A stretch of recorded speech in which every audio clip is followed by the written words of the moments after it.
Selamat hari Minggu, Bapak, Ibu, Saudara-saudara, dan anak-anak sekalian. Kebaktian Minggu ini dilayani oleh Bapak Pendeta Dedan Nimrod Simatupang, dan jemaat diundang untuk berdiri. Kita menyanyikan pujian dari Kidung Jemaat 15 ayat 1 sampai 3.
Bapak, Ibu, dan Saudaraku yang Tuhan Allah kasihi, mari kita memulai kebaktian ini dengan sebuah pengakuan bahwa pertolongan kita adalah dengan nama Tuhan yang menjadikan langit dan bumi, yang memelihara kesetiaannya sampai selama-lamanya. dan tidak pernah meninggalkan perbuatan tangannya. Anugerah dan sejahtera dari Allah Bapa dan dari Tuhan kita Yesus Kristus menyertai saudara-saudara. Amin.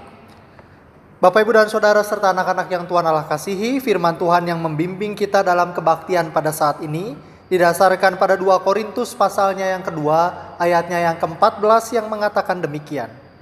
Tetapi syukur bagi Allah yang dalam Kristus selalu membawa kami di jalan kemenangannya. Dengan perantaraan kami, Ia menyebarkan keharuman pengenalan akan Dia di mana-mana.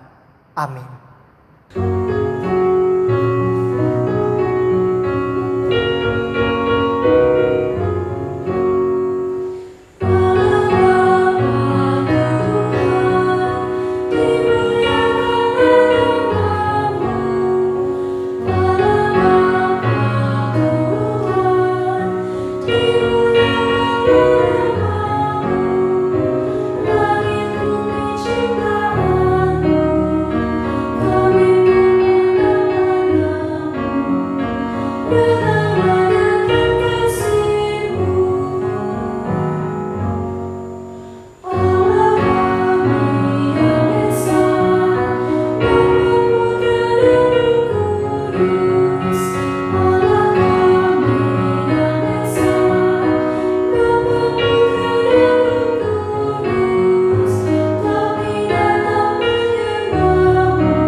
Jemaat dipersilahkan untuk duduk kembali.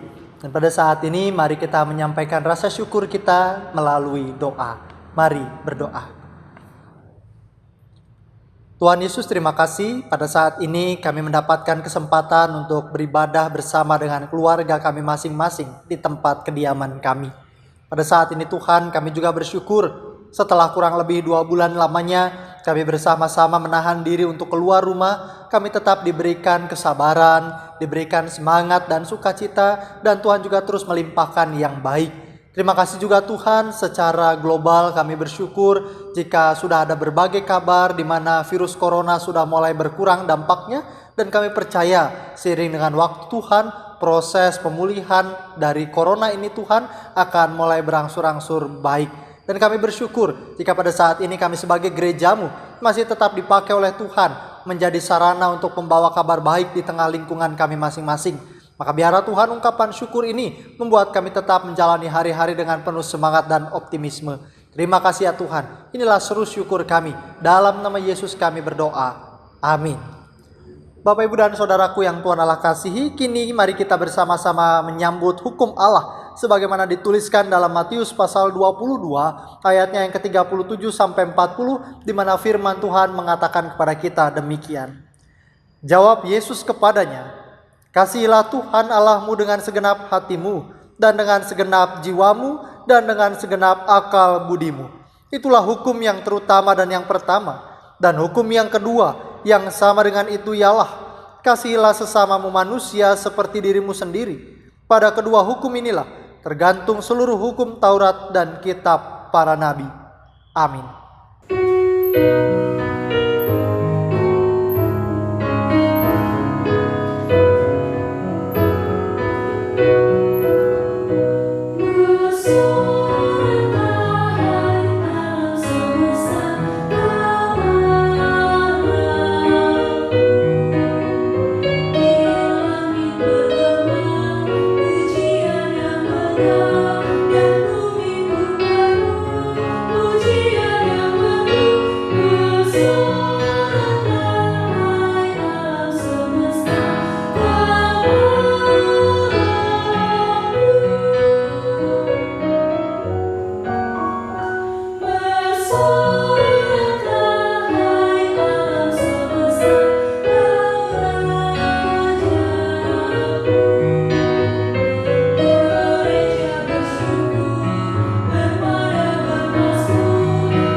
Jikalau kita berkata bahwa kita tidak berdosa, maka kita menipu diri kita sendiri, dan kebenaran tidak ada di dalam kita.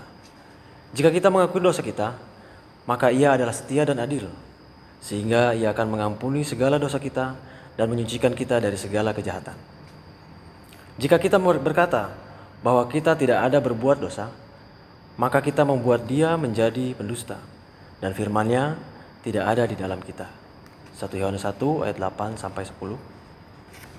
Karena itu marilah kita mengaku dosa kita di hadirat Allah kita, secara bersama-sama, diawali dengan pengakuan dosa pribadi di dalam hati dalam saat teduh.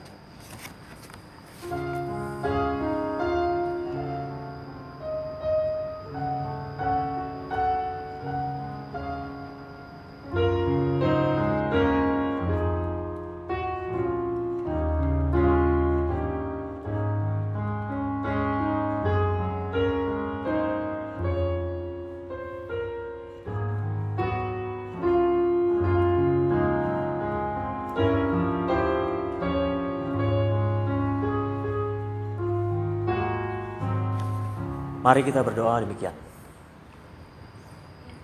Ya Tuhan, kami telah berbuat dosa terhadap-Mu. Kami telah berbuat dosa terhadap sesama kami dalam pikiran, perkataan, dan perbuatan. Telah banyak kami menyimpang dari jalan-Mu yang benar. Ampunilah dosa kami, ya Tuhan. Kasihanilah kami, ya Tuhan. Kasihanilah kami, ya Kristus. Kasihanilah kami, ya Tuhan. Amin.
Bagi setiap kita yang telah mau dengan jujur mengaku dosa di hadapan hadirat Allah, Mazmur pasal 103 ayatnya yang ke-8 sampai 14 memberi kesaksian demikian.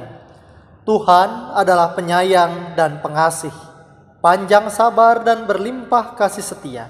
Tidak selalu ia menuntut dan tidak untuk selama-lamanya ia mendendam. Tidak dilakukannya kepada kita setimpal dengan dosa kita, dan tidak dibalasnya kepada kita setimpal dengan kesalahan kita. Tetapi setinggi langit di atas bumi, demikian besarnya kasih setianya atas orang-orang yang takut akan Dia. Sejauh timur dari barat, demikian dijauhkannya daripada kita pelanggaran kita. Seperti Bapa sayang kepada anak-anaknya, demikian Tuhan sayang kepada orang-orang yang takut akan Dia. Sebab Dia sendiri tahu apa kita.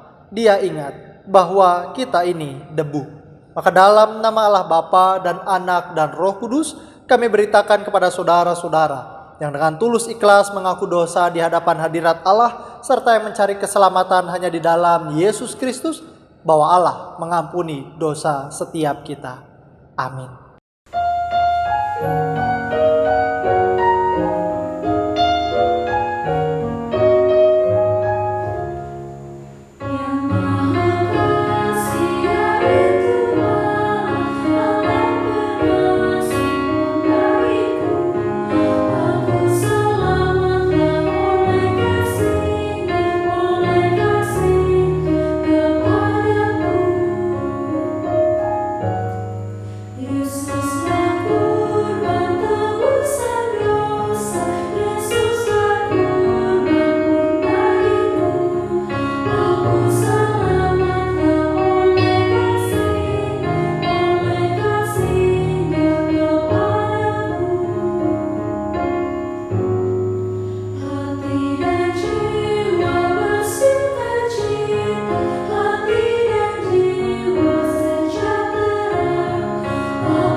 Jemaat diundang untuk berdiri.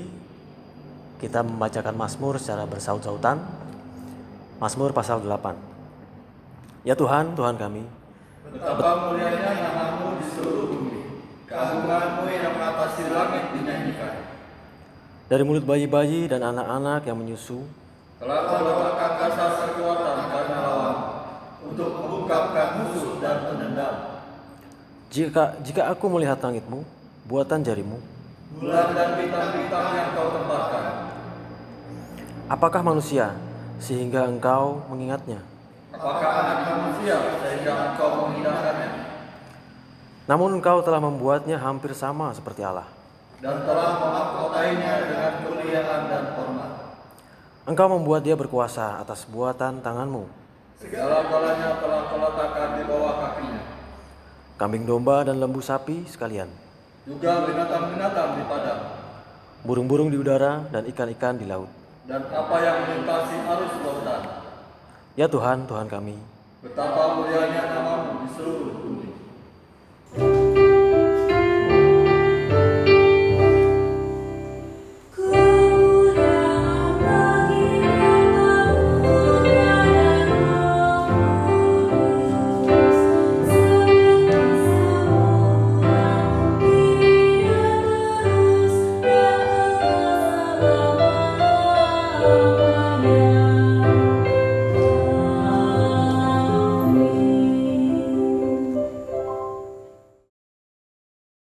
Bapak, Ibu, dan Saudaraku yang Tuhan Allah kasihi, mari kita mempersiapkan hati dan pikiran kita untuk menyambut firman Tuhan. Mari berdoa.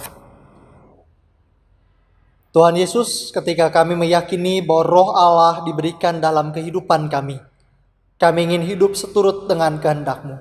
Kami ingin menjadi orang-orang yang betul-betul siap untuk memberitakan Injil dimanapun kami berada. Oleh sebab itu, ya Bapa, berikanlah firman-Mu bagi kami, firman yang akan mendidik dan mengarahkan kami. Dan Roh Kudus, berikanlah kepada kami hikmat dan pengertian, agar setiap firman yang diberitakan bagi kami dapat kami terima, dapat kami pelihara, dan dapat kami lakukan dalam kehidupan kami. Demi Kristus Yesus, berfirmanlah bagi kami. Amin. Bapak Ibu Saudara dan juga anak-anak yang Tuhan Allah kasihi, firman Tuhan yang pada saat ini akan kita baca dan kita renungkan didasarkan pada Injil Matius. Matius pasal 28 ayatnya yang ke-16 sampai ayatnya yang ke-20. Matius pasal 28 ayatnya yang ke-16 sampai dengan ayatnya yang ke-20. Firman Tuhan memberitakan kepada kita demikian. Dan ke-11 murid itu berangkat ke Galilea, ke bukit yang telah ditunjukkan Yesus kepada mereka. Ketika melihat dia, mereka menyembahnya. Tetapi beberapa orang ragu-ragu. Yesus mendekati mereka dan berkata, "Kepadaku telah diberikan segala kuasa di sorga dan di bumi. Karena itu, pergilah. Jadikanlah semua bangsa muridku, dan baptislah mereka dalam nama Bapa dan Anak dan Roh Kudus. Dan ajarlah mereka melakukan segala sesuatu yang telah kuperintahkan kepadamu. Dan ketahuilah, aku menyertai kamu senantiasa sampai kepada akhir zaman." Sampai sedemikian jauh pembacaan Alkitab kita, maka yang berbahagia ialah kita yang tidak hanya sekadar membaca, tetapi yang juga terus berusaha melakukannya dalam hidupnya hari lepas hari. Haleluya.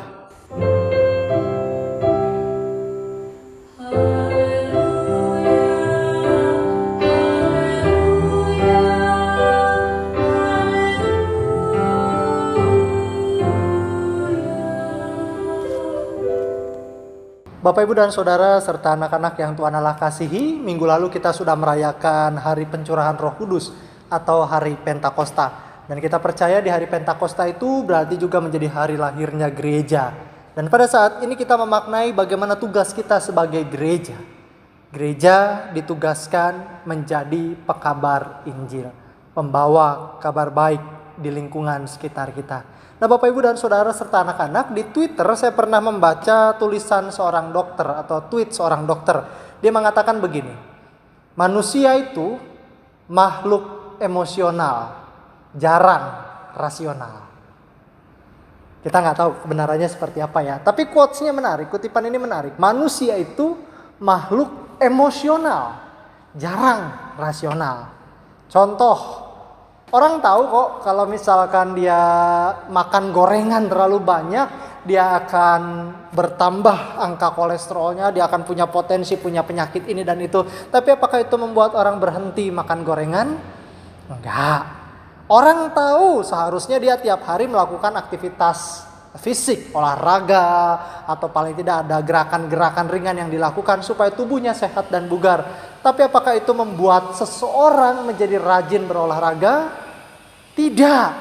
Itu yang mau dijelaskan oleh si dokter tadi, bahwa manusia itu adalah makhluk yang emosional. Kalau emosinya terpicu, dia akan mau melakukan sesuatu dengan baik, mau melakukan sesuatu dengan semangat. Tetapi kalau hanya mengandalkan rasionalitasnya, pemahaman dan pengetahuannya, kadang-kadang orang itu tidak tergugah untuk melakukan sesuatu. Terbuktikah itu? Mari kita lihat dalam kehidupan iman. Kalau ketika Yesus memberitakan kepada murid-muridnya sebuah berita bahwa ia bangkit, ia menyampaikan keadaannya bahwa sekarang ia bangkit, apakah itu membuat para muridnya lalu kemudian punya pemahaman yang baik dan melakukan sesuatu yang baik? Enggak juga. Kalau kita baca tadi di dalam ayatnya yang ke-17, ketika mereka melihat dia, mereka menyembahnya, tetapi beberapa orang ragu-ragu. Beberapa orang ragu-ragu. Padahal dia tahu secara raga dia bisa melihat ada Yesus, secara raga dia bisa melihat tanda-tanda kebangkitan Yesus. Tapi itu semua tidak membuat murid-murid lantas dengan yakin sepenuh hati bahwa ya, yang dilihatnya adalah Yesus yang bangkit dan menyembah dengan total. Oleh sebab itu Yesus mengatakan dari mulai ayat yang ke-18, mengawali perintahnya kepada murid-muridnya. Ia berkata dengan sebuah penegasan, "Kepadaku telah diberikan segala kuasa di sorga dan di bumi." Penegasan ini mau mengingatkan kepada murid-muridnya bahwa ya, keadaanku yang bangkit ini membuktikan bahwa kepadaku telah diberikan segala kuasa. Dan dengan kuasa itu juga Yesus memberikan perintah kepada murid-muridnya. Perintah yang kita kenal sebagai amanat agung. Perintah yang kita kenal sebagai perintah yang sangat-sangat kuat.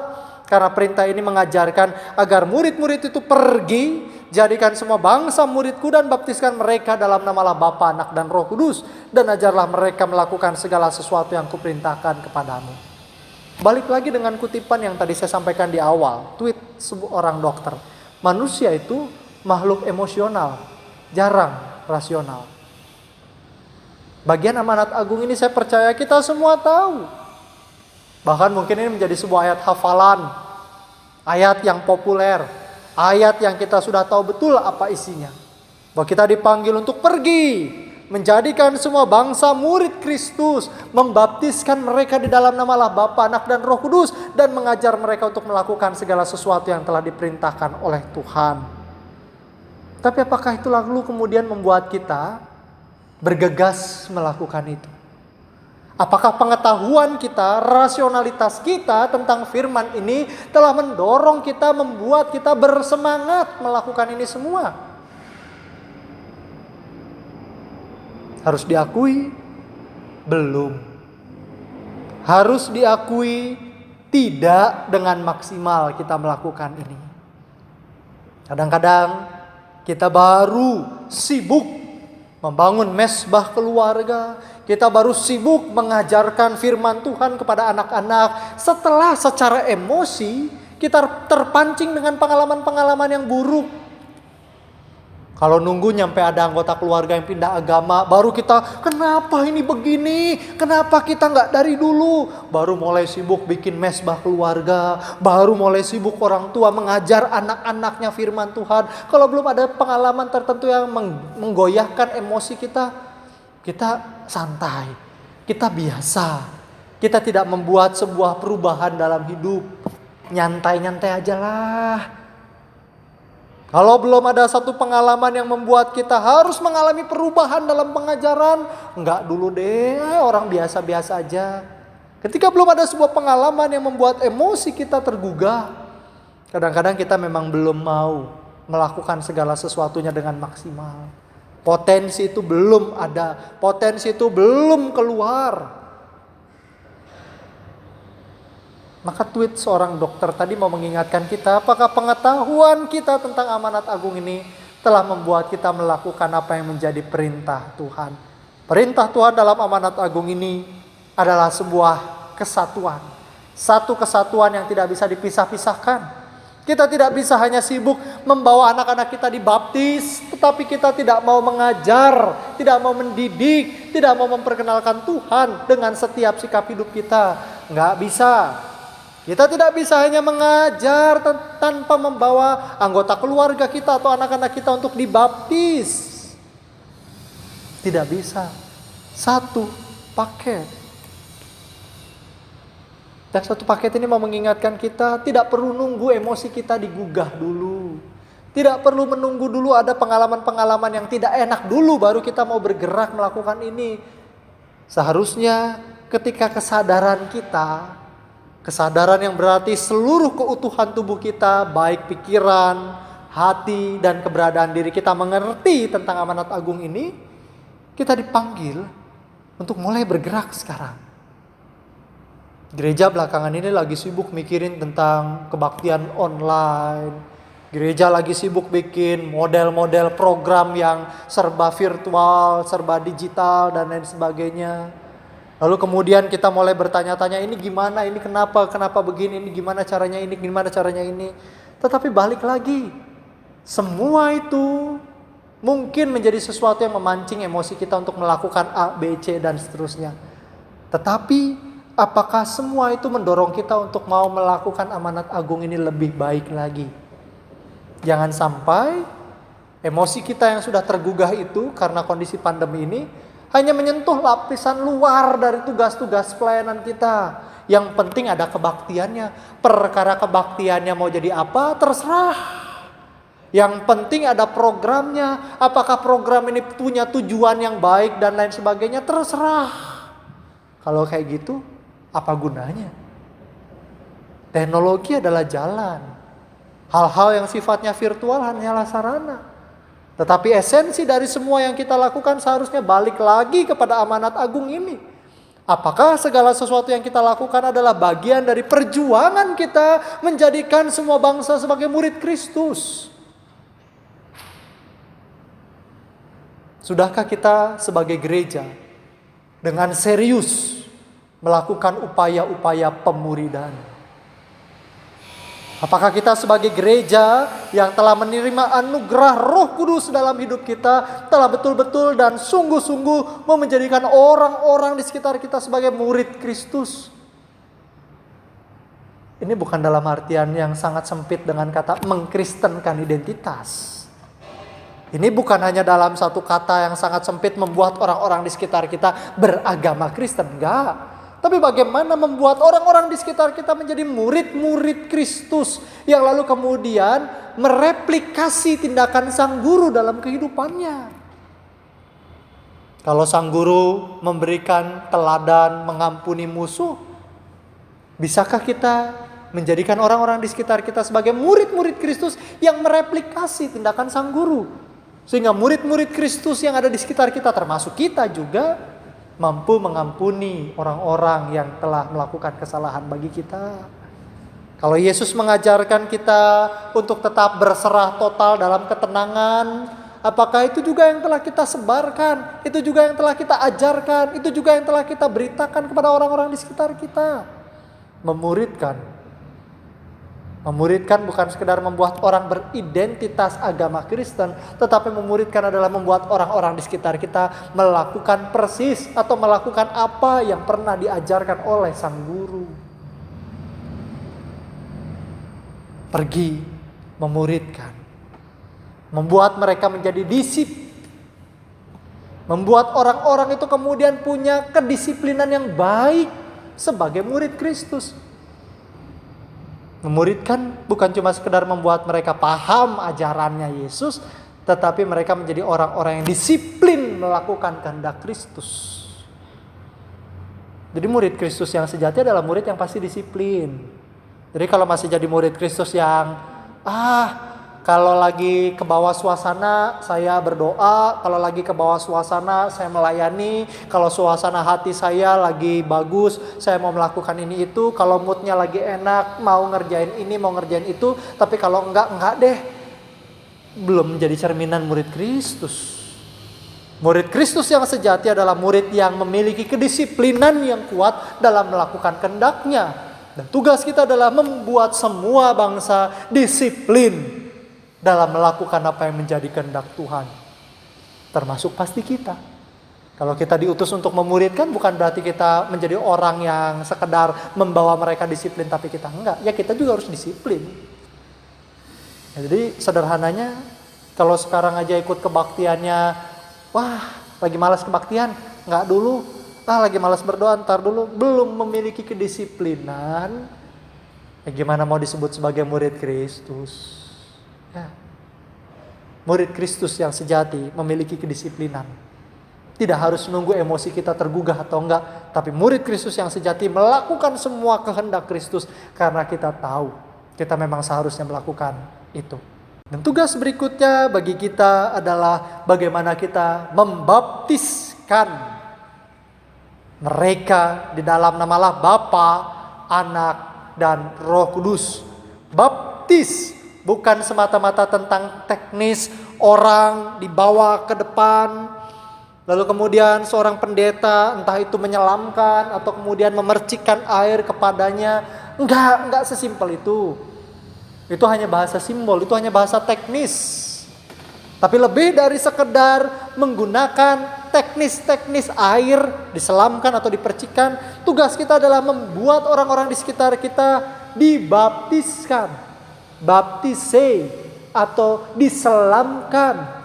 Ketika orang-orang itu sudah mengerti tentang Kristus, ajak mereka mengalami penyelaman akan kasih karunia Allah. Selamkanlah mereka pada karya kebaikan Tuhan. Selamkanlah mereka kepada karya salib Kristus, sehingga mereka basah kuyup oleh kasih karunia Tuhan. Sehingga mereka basah kuyup oleh kebaikan dan kemurahan Tuhan. Itu yang mau Tuhan perintahkan kepada kita. Jadi bukan semata-mata bawa ke gereja, dibaptis, dapat surat baptis, dapat ayat baptis dan seterusnya. Enggak. Tapi tugas kita sebagai gereja adalah baptislah mereka, selamkanlah mereka ke dalam cinta Tuhan, selamkanlah mereka kepada kemurahan Tuhan, selamkanlah mereka pada karya salib Kristus, sehingga ketika mereka sudah menyelami itu semua, mereka sadar betul betapa cinta Tuhan membanjiri mereka dan mereka mau membagikan cinta kasih itu kepada orang-orang di sekitar kita. Bagi kita yang sudah dibaptiskan, maka tugas kita yang sudah mengalami dan menyelami karya keselamatan Tuhan, seharusnya itu membuat kita semakin yakin untuk kita tetap setia dan juga mau membagikan cinta kasih itu kepada orang-orang di sekitar kita. Sekali lagi, kalau kita sudah tahu, tidak perlu nunggu ada pengalaman-pengalaman yang menggugah emosi dulu. Dan terakhir, ajarlah mereka melakukan segala sesuatu yang telah kuperintahkan kepadamu. Ajarlah mereka. Ajarlah terus, ajarkan terus, ajar dan ingatkan.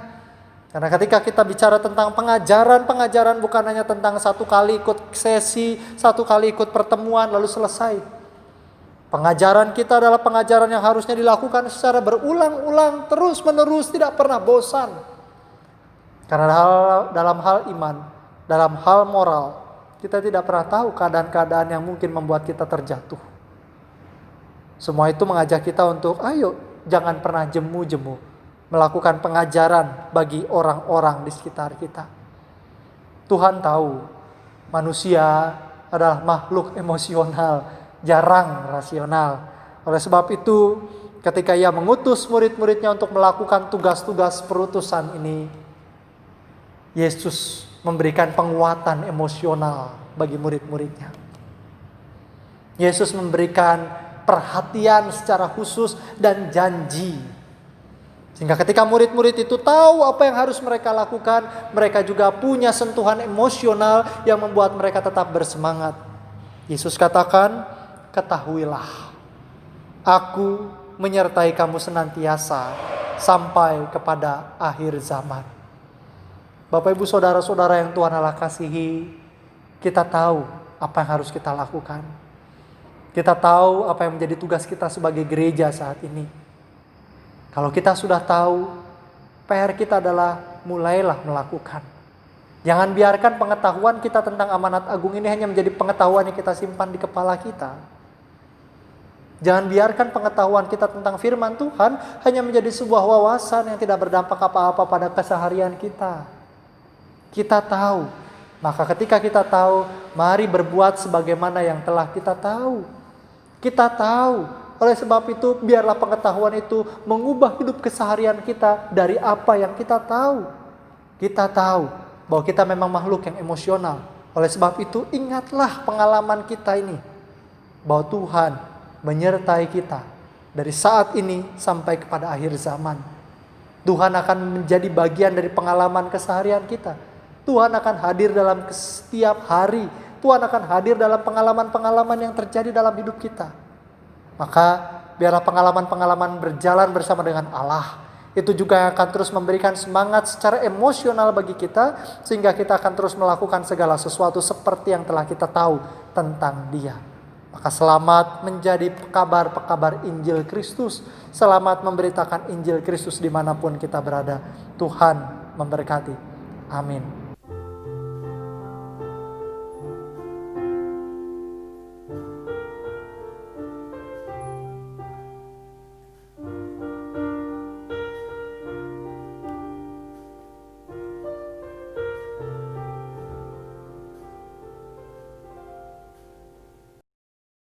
Jemaat yang dikasihi Tuhan, kami undang untuk berdiri.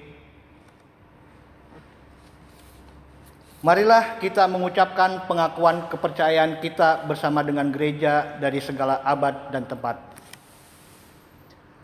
Aku percaya kepada Allah, Bapa yang Maha Kuasa, Khalik langit dan bumi, dan kepada Yesus Kristus, Anaknya yang tunggal Tuhan kita, yang dikandung dari Roh Kudus, lahir dari anak Maria, yang menderita di bawah pemerintahan Pontius Pilatus, disalibkan, mati dan dikuburkan, turun ke dalam kerajaan maut.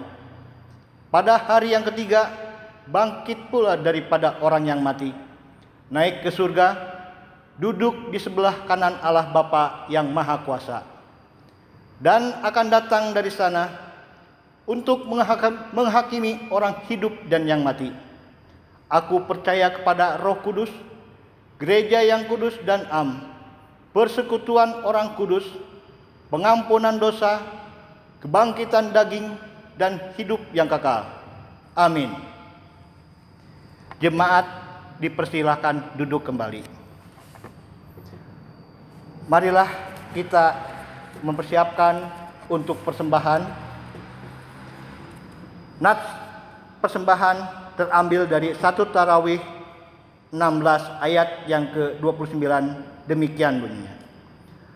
Berilah kepada Tuhan kemuliaan namanya, bawalah persembahan dan masuklah menghadap Dia.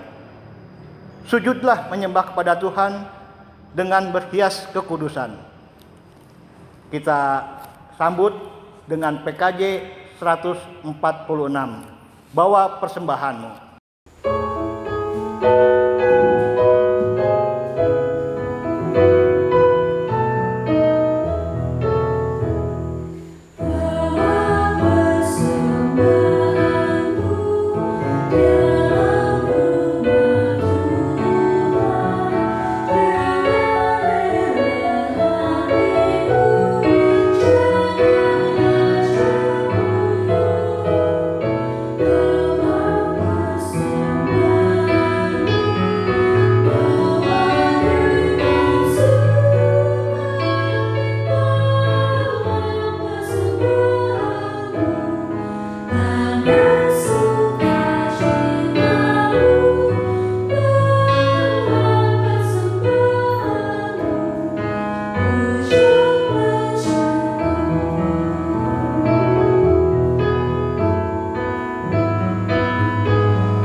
Jemaat yang dikasihi Tuhan, kami undang untuk berdiri. Mari kita berdoa untuk persembahan kita hari ini. Bapa kami yang bertata di dalam surga yang Maha Kudus, kami mengucap syukur atas berkat yang telah Engkau berikan kepada kami. Kami bersyukur kami boleh ikut berkebaktian pada hari ini. Ya Bapa, sebagai ungkapan syukur kami persembahkan persembahan yang berasal daripadamu. Biarlah persembahan yang kami berikan ini dapat untuk memperluas kerajaan-Mu di surga. Biarlah ya Tuhan persembahan kami ini dapat diperlukan dan dapat dipergunakan sebagai mestinya. Bapa dalam surga, doa yang jauh daripada sempurna ini kami naikkan dan kami alaskan hanya di dalam nama Tuhan kami Yesus Kristus yang menjadi juru selamat kami yang hidup kami berdoa. Terima kasih ya Tuhan. Amin. Jemaat kami undang untuk duduk kembali. Bapak Ibu Saudara dan juga anak-anak yang Tuhan Allah kasihi, mari kita menyatukan hati dan pikiran kita untuk menyampaikan doa syafaat kita. Mari kita berdoa. Ya Tuhan, kembali kami datang kepadamu menyampaikan syukur dan permohonan kami. Dalam syafaat ini ya Tuhan, kami kembali berdoa bagi pemulihan dunia ini dari COVID-19. Kami tetap bersatu hati untuk tenaga kesehatan yang saat ini mengorbankan banyak hal untuk menyelamatkan nyawa saudara-saudara kami. Kiranya Tuhan memberi mereka kesabaran, kesehatan, dan kecukupan. Terlebih lagi kecukupan alat pelindung diri. Kami juga berdoa ya Tuhan untuk saudara-saudara kami yang sedang berjuang untuk sembuh dan pulih dari COVID-19 ini, ataupun juga dari sakit penyakit yang lainnya ya Tuhan. Biarlah sesuai dengan kehendak-Mu, pemulihan dan kesembuhan terjadi atas mereka. Secara khusus kami juga berdoa untuk orang tua kami dan sahabat-sahabat yang kami kasihi, yang pada saat ini mereka sedang berada dalam kelemahan fisik. Kami berdoa untuk Bapak Pendeta Emeritus Rosio Handi, Bapak Tri Pangripto, Ibu Muriati, Ibu Limwinio, Ibu Siti Wasiah, Ibu Katarina Yakoba, Bapak Iwan Siwi, Ibu Rokoyah, Saudari Rini Elizabeth, Ibu Nani Kristiani, Ibu Yuniarti Dani, dan Saudara Daniel Pratama. Kami berdoa juga untuk orang-orang yang pada saat ini berada di sekitar sahabat-sahabat kami ini. Mereka yang menjaga, merawat, memperhatikan, Tuhan juga yang memeliharakan setiap mereka. Kami berdoa ya Tuhan untuk orang-orang yang pada saat kondisi seperti ini harus mengalami duka cita karena kehilangan anggota keluarganya. Mereka yang harus ditinggal oleh saudara-saudara terkasih mereka, biar akhirnya Tuhan sendiri yang menghibur dan menguatkan mereka. Kami tahu Tuhan tidak mudah dalam kondisi seperti saat ini ketika saudara-saudara kami mengalami duka cita. Tuhan memampukan mereka. Kami juga berdoa ya Tuhan untuk orang tua kami yang pada saat ini sudah berusia sepuh. Mereka yang karena kondisi fisik yang rentan, akhirnya karena kondisi pandemi ini ya Tuhan, banyak yang mengalami kekhawatiran. Biar akhirnya Tuhan yang memelihara hati dan pikiran setiap orang tua kami. Kami mengimani ya Tuhan, Kau menjadi Allah yang senantiasa hadir sebagai kawan yang sejati bagi setiap kami, terlebih bagi orang tua kami. Orang tua kami juga yang pada saat ini mungkin tinggal seorang diri karena keterbatasan anak-anak untuk hadir, melihat, ataupun merawat karena adanya pembatasan sosial ya Tuhan. Biar Engkau juga yang pada saat ini menjagai setiap orang tua kami dalam segala keterbatasan mereka. Kami juga berdoa untuk anak-anak yang pada saat ini sedang menghadapi ujian-ujian. Baik mereka yang menghadapi ujian kenaikan kelas, ujian akhir semester, ataupun juga ujian-ujian untuk masuk ke perguruan tinggi. Biarlah Tuhan yang mempersiapkan mereka, baik dari segi kesiapan belajar, kesiapan kesehatan, bahkan ketika proses ujian itu dilakukan, Tuhan yang memberkati. Persiapkan ya Tuhan agar ketika anak-anak ini akan memasuki pola pembelajaran yang baru yang kami juga masih belum tahu, biarlah Tuhan yang membuat mereka dapat beradaptasi dengan baik dan jangan biarkan semangat belajar anak-anak-Mu ini ya Tuhan menjadi kendor karena berbagai situasi yang tidak mudah. Kami juga berdoa dalam sukacita bersama dengan sahabat kami, Bapak Geni dan Ibu Yolanda, yang pada saat ini sedang bersukacita karena kelahiran anak terkasih, Natalia Zevanya. Biarlah Tuhan juga yang pada saat ini memulihkan kondisi Ibu Yolanda, dan terlebih untuk tumbuh kembang setiap anak-anak kami, terlebih lagi untuk Natalia Zevanya. Kami juga berdoa ya Tuhan, untuk proses adaptasi kebiasaan baru ataupun new normal yang pada saat ini sedang diterapkan ya Tuhan. Biarlah dalam kondisi yang bagi kami tampak asing ini ya Tuhan, kami tetap dimampukan untuk aktif, produktif, sambil kami tetap menjaga kesehatan diri kami.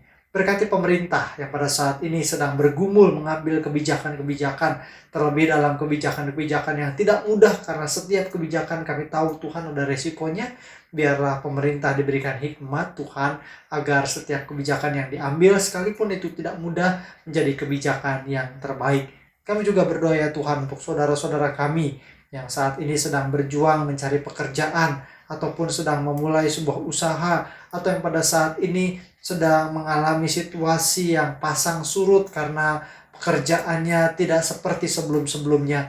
Kiranya Tuhan yang memberkati setiap pekerjaan, setiap usaha dari anak-anak-Mu ini ya Tuhan. Sehingga melalui usaha dan pekerjaan itu, anak-anak-Mu, setiap kami boleh mengalami kecukupan yang Tuhan berikan bagi kami. Inilah seru permohonan kami ya Tuhan. Kami sampaikan doa ini hanya di dalam nama-Mu, Yesus Kristus yang telah menaik ke surga dan juga mencurahi kami Roh Kudus yang telah mengajar kami berdoa demikian. Bapa kami yang di surga, dikuduskanlah nama-Mu, datanglah kerajaan-Mu, jadilah kehendak-Mu di bumi seperti di surga. Berikanlah kami pada hari ini makanan kami yang secukupnya, dan ampunilah kesalahan kami seperti kami juga mengampuni orang yang bersalah kepada kami. Dan jangan bawa kami ke dalam pencobaan, tapi lepaskanlah kami dari yang jahat. Karena Kau yang punya kerajaan dan kuasa dan kemuliaan sampai selama-lamanya. Amin.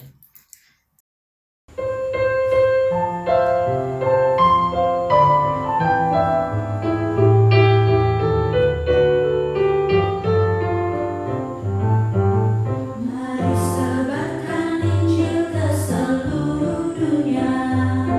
Mari kabarkan nama Yesus Maha Mulia.